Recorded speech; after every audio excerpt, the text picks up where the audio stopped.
새벽 다리쥐, 이것은 죽음의 경고 신호입니다. 아, 이 새벽에 다리에 쥐가 나다니. 도와주세요. 여보세요, 거기 119입니까? 지금 빨리 와주세요. 다리에 쥐가 너무 심해서 너무 아파요. 밤중에 갑자기 다리에 찾아오는 그 찢어질 듯한 고통. 이것을 겪어보지 않은 사람은 절대 알 수 없습니다. 만약 이것이 단순한 근육 경련이 아니라 당신의 생명을 위협하는 마지막 경고라면 어떻게 하시겠습니까? 저는 서울대학교 의과대학을 졸업하고 35년간 응급의학과에서 근무해 왔습니다. 지금까지 수천 명의 환자를 진료하며 확인한 충격적인 사실들을 오늘 여러분께 모두 공개하겠습니다. 지난주 새벽 3시 응급실로 실려온 72세 송영자 할머니의 이야기부터 시작하겠습니다. 할머니는 평소 건강하게 지내시던 분이었는데 한 달 전부터 밤마다 다리에 쥐가 나기 시작했다고 하셨습니다. 처음에는 나이가 들어서 그런가 보다 하고 대수롭지 않게 여기셨죠. 그런데 그날 밤 평소보다 훨씬 심한 쥐가 오른쪽 다리에 났고 아침이 되어도 통증이 사라지지 않았습니다. 더 심각한 건 다리가 부어오르기 시작했다는 점이었습니다. 할머니의 딸이 이상하다 싶어 병원으로 모시고 왔는데 검사 결과는 충격적이었습니다. 깊은 정맥 혈전증이었거든요. 다리 혈관에 피떡이 생긴 상태였는데 만약 이 혈전이 폐로 올라갔다면 폐색전으로 즉사할 수도 있는 위험한 상황이었습니다. 다행히 조기에 발견해서 혈전용의 치료를 시작할 수 있었고 현재는 완전히 회복되어 건강하게 지내고 계십니다. 할머니는 퇴원하시면서 이런 말씀을 하셨어요. 그냥 다리에 쥐가 나는 것뿐이라고 생각했는데 이게 이렇게 무서운 병의 신호였다니 정말 몰랐다고 말이죠. 여러분도 혹시 이런 경험 있으시지 않나요? 밤에 자다가 갑자기 다리에 칼로 찌르는 듯한 통증이 와서 비명을 지르며 잠에서 깬 적 말입니다. 대부분의 분들이 단순히 나이가 들어서 혹은 피곤해서 그런 거라고 생각하고 넘어가시는데 사실 이것은 우리 몸이 보내는 매우 중요한 경고 신호일 수 있습니다. 오늘 이 내용을 끝까지 들으시면 다리 쥐가 언제 위험한 신호인지 정확히 알 수 있고 쥐가 났을 때 3초 만에 통증을 멈추게 하는 놀라운 응급처치법도 배워가실 수 있을 겁니다. 그럼 이제 다리 쥐가 왜 생기는지 그리고 언제 병원에 가야 하는지부터 차근차근 알아보겠습니다. 우선 다리에 쥐가 나는 이유는 생각보다 다양합니다. 가장 흔한 원인은 근육의 과도한 사용입니다. 평소에 운동을 안 하시던 분이 갑자기 오래 걸으시거나 계단을 많이 오르내리시면 근육에 피로 물질이 쌓이면서 경련이 생길 수 있거든요. 실제로 작년 봄에 75세 조민철 어르신이 손자와 함께 등산을 다녀온 후 밤새도록 다리쥐로 고생하신 적이 있어요. 평소에는 집 근처 공원에서 가볍게 산책만 하시던 분이었는데 손자가 놀러와서 함께 북한산을 올라가셨거든요. 그날 밤부터 사흘 동안 계속 다리에 쥐가 나서 잠을 제대로 이루지 못하셨다고 하시더라고요. 두 번째는 수분과 전해질 부족입니다. 우리 몸에는 나트륨, 칼륨, 마그네슘, 칼슘 같은 전해질이 균형을 이루고 있어야 근육이 정상적으로 수축하고 이완할 수 있어요. 여름에 땀을 많이 흘리거나 물을 충분히 마시지 않으면 이 균형이 깨져서 쥐가 날 수 있습니다. 특히 우리 연세가 되면 목이 마른다는 느낌이 둔해지거든요. 젊을 때처럼 갈증을 잘 느끼지 못해서 자연스럽게 물 섭취량이 줄어들어요. 거기에 밤에 화장실 가기 싫어서 일부러 물을 적게 마시는 분들도 많으시죠. 세 번째는 혈액순환 장애입니다. 당뇨병이나 고혈압, 말초혈관 질환이 있으신 분들은 다리로 가는 혈류가 원활하지 않아서 근육이 산소 부족 상태가 되기 쉬워요. 이때 근육이 갑자기 수축하면서 심한 통증을 유발할 수 있습니다. 당뇨병을 앓고 계신 73세 박순희 할머니의 경우가 대표적이에요. 당뇨 진단을 받으신 지 15년 정도 되셨는데 최근 몇 년 사이에 다리쥐가 자주 나기 시작했다고 하시더라고요. 검사 결과 말초혈관에 동맥 경화가 상당히 진행되어 있었어요. 네 번째는 약물의 부작용입니다. 이뇨제나 일부 고혈압 약물, 콜레스테롤. 약물 중에는 전해질 균형을 깨뜨려서 쥐를 유발할 수 있는 것들이 있거든요. 새로 약을 바꾸신 후에 쥐가 자주 나기 시작했다면 반드시 담당 의사와 상의하셔야 합니다. 다섯 번째는 잘못된 수면 자세입니다. 무릎을 구부리고 자거나 발끝이 아래로 처지게 자면 종아리 근육이 과도하게 수축된 상태로 유지되어서 새벽에 쥐가 나기 쉬워져요. 마지막으로 노화에 따른 자연스러운 변화입니다. 나이가 들면서 근육량이 줄고 신경 전달 속도가 느려지면서 작은 자극에도 쥐가 쉽게 날 수 있어요. 그런데 문제는 이런 일반적인 원인 외에도 생명을 위협할 수 있는 심각한 질환의 초기 증상일 수도 있다는 점입니다. 지금부터 절대 놓쳐서는 안 되는 위험 신호들을 말씀드리겠습니다. 먼저 한쪽 다리에만 지속적으로 쥐가 나면서 부기가 생기는 경우입니다. 이는 깊은 정맥 혈전증의 전형적인 증상이에요. 혈관 안에 핏덩어리가 생겨서 혈액순환을 방해하는 상태인데 이 혈전이 떨어져 나가서 폐로 이동하면 폐색전증이 되어 갑작스럽게 사망할 수도 있습니다. 실제로 작년에 52세 회사원 장문수 씨가 이런 증상으로 응급실에 오신 적이 있어요. 일주일 전부터 왼쪽 다리에만 계속 쥐가 나고 부기가 생겼는데 직장일이 바빠서 병원에 오지 못하고 있다가 어느 날 갑자기 숨이 차고 가슴이 아파서 응급실로 실려왔거든요. 검사 결과 다리의 혈전이 폐로 이동한 폐색전증이었습니다. 다행히 응급수술로 생명을 구할 수 있었지만 조금만 늦었다면 정말 위험한 상황이었어요.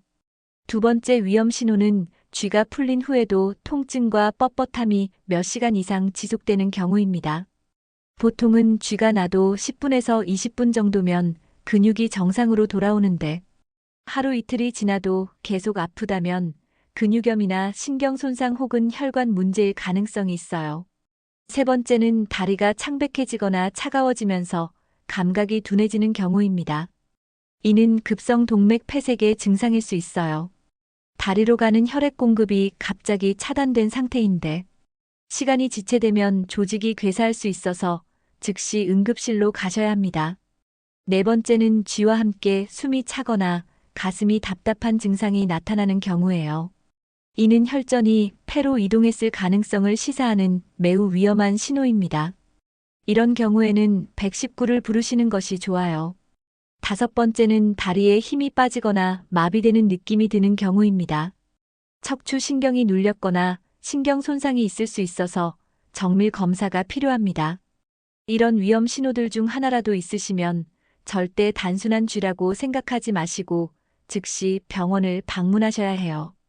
특히 당뇨병이나 고혈압이 있으신 분들, 오래 앉아서 일하시는 분들, 흡연하시는 분들은 더욱 주의하셔야 합니다. 그럼 이제 다리에 쥐가 났을 때 즉시 할 수 있는 응급처치법을 알려드리겠습니다.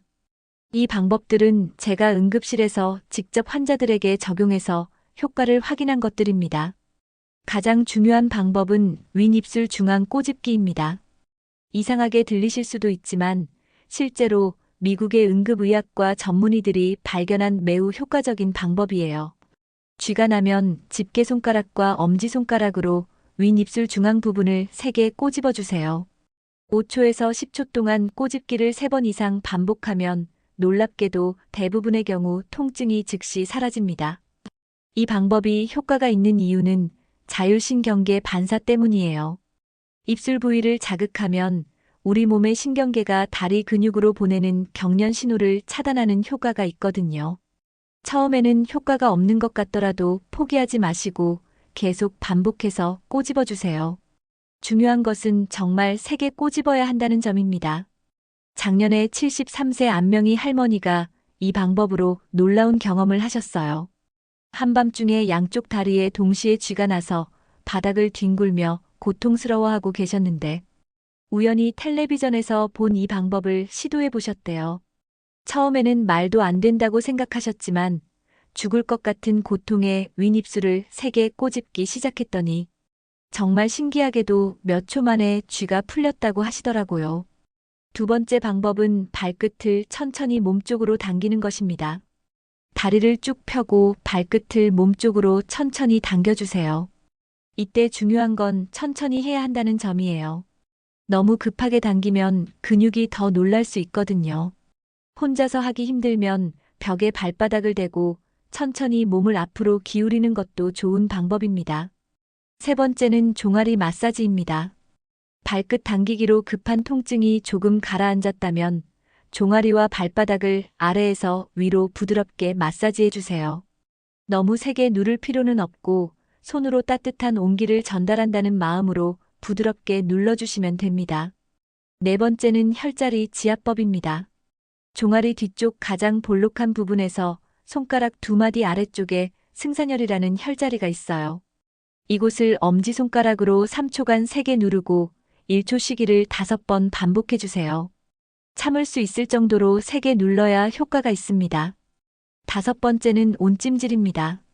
마지막 단계로 따뜻한 수건이나 찜질팩을 쥐가 났던 부위에 10분에서 15분 정도 올려두세요.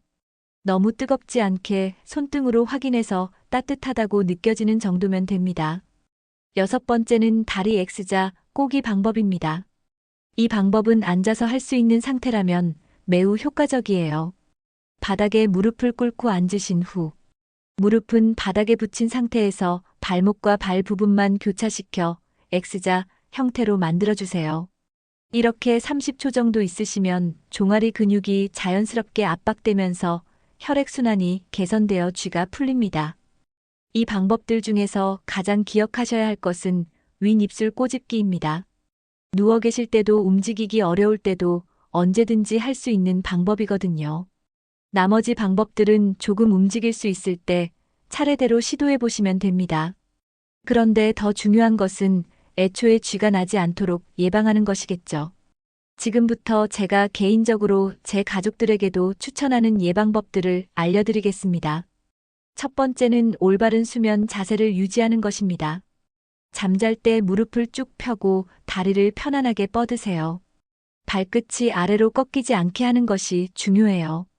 발 밑에 작은 쿠션이나 접은 수건을 받쳐주면 혈액이 심장 쪽으로 잘 돌아가서 도움이 됩니다. 두 번째는 잠자리에 들기 전 간단한 스트레칭입니다. 5분만 투자해서 가볍게 다리 스트레칭을 해보세요. 벽에 손을 대고 한쪽 다리를 뒤로 쭉 뻗어 종아리를 늘려주거나 의자에 앉아 발끝을 천천히 몸쪽으로 당기는 동작을 각각 30초씩 해주시면 됩니다. 세 번째는 충분한 수분 섭취입니다. 하루에 1.5L에서 2L 정도의 물을 천천히 나누어 마시세요. 취침 2시간 전부터는 조금씩 줄이시는 것이 야간 화장실 가는 횟수를 줄이는 데 도움이 됩니다. 네 번째는 규칙적인 활동입니다. 1시간마다 한 번씩 일어나서 간단한 다리 펌프 운동을 해보세요. 발끝을 위아래로 10에서 20회 움직이는 것만으로도 종아리 근육에 자극을 주어 혈액순환에 큰 도움이 됩니다. 다섯 번째는 복용 중인 약물을 점검하는 것입니다. 특히 고혈압약이나 이뇨제, 콜레스테롤 약을 드시고 계시다면 복용 시기와 쥐가 나는 시기가 겹치는지 확인해 보세요. 의심스러우시면 절대 임의로 약을 중단하지 마시고 담당 의사와 상의하셔야 해요. 여섯 번째는 잠자리 환경을 따뜻하게 유지하는 것입니다. 특히 겨울철에는 다리가 차가워지면 쥐가 더 잘 나거든요. 전기장판을 사용하시거나 따뜻한 양말을 신고 주무시는 것도 도움이 됩니다. 일곱 번째는 취침 전 따뜻한 목욕이나 족욕입니다. 잠자리에 들기 전 10분 정도 따뜻한 물에 발을 담그시거나 샤워를 하시면 혈액순환이 좋아져서 쥐 예방에 도움이 됩니다. 여덟 번째는 금연과 금주입니다. 흡연과 음주는 혈액순환을 방해해서 쥐가 나기 쉬운 환경을 만들어요. 이런 예방법들을 꾸준히 실천하시면 밤중에 갑자기 찾아오는 다리, 쥐로부터 상당 부분 자유로워지실 수 있을 거예요. 마지막으로 절대 하시면 안 되는 것들도 말씀드리겠습니다. 첫째, 쥐가 나면 무작정 세게 주무르는 것입니다. 통증 부위를 힘껏 주무르면 오히려 근육 손상을 유발할 수 있어요. 둘째, 약 먹고 있으니 괜찮겠지 하는 생각입니다. 이뇨제나 고혈압약을 드시고 계시다면 절대 임의로 끊거나 용량을 바꾸지 마세요. 셋째, 나이 들면 당연한 거라는 오해입니다. 이것이 가장 위험한 생각이에요. 다리에 반복적으로 쥐가 나는 증상은 단순한 노화 현상이 아니라 생명을 위협할 수 있는 질병의 신호일 수 있거든요. 넷째, 진통제나 근육이완제를 임의로 복용하는 것입니다. 일시적으로는 증상이 나아질 수 있지만 근본적인 원인을 해결하지 못하고 장기간 복용하면 부작용이 생길 수 있어요. 여러분, 우리 몸은 거짓말하지 않습니다. 작은 신호라도 무시하지 마시고 관심을 가져주세요. 오늘 알려드린 방법들을 지금 당장 실천해 보시고 특히 위험 신호가 있으시면 즉시 병원을 방문하시기 바랍니다. 몇 개월 후 송영자 할머니가 외래로 오셨을 때 이를 말씀드리며 마무리하겠습니다. 할머니는 혈전 치료를 성공적으로 마치시고 완전히 회복되셨어요. 그리고 평소 생활 습관을 바꾸셔서 규칙적인 운동과 충분한 수분 섭취, 올바른 수면 자세를 유지하고 계시다고 하시더라고요. 무엇보다 다리에 조금이라도 이상이 있으면 바로 병원에 오신다고 하셨어요. 할머니는 이런 말씀을 하셨습니다. 그때 딸이 병원에 가자고 하지 않았다면 정말 큰일 날 뻔했다고, 이제는 몸이 보내는 신호를 절대 무시하지 않는다고 말이에요. 여러분도 오늘부터 작은 변화부터 시작해 보세요. 잠자리에 들기 전 5분 스트레칭, 물 한 잔 더 마시기, 올바른 수면 자세 유지하기. 이런 작은 실천들이 여러분의 밤을, 나아가 여러분의 삶을 바꿀 수 있습니다.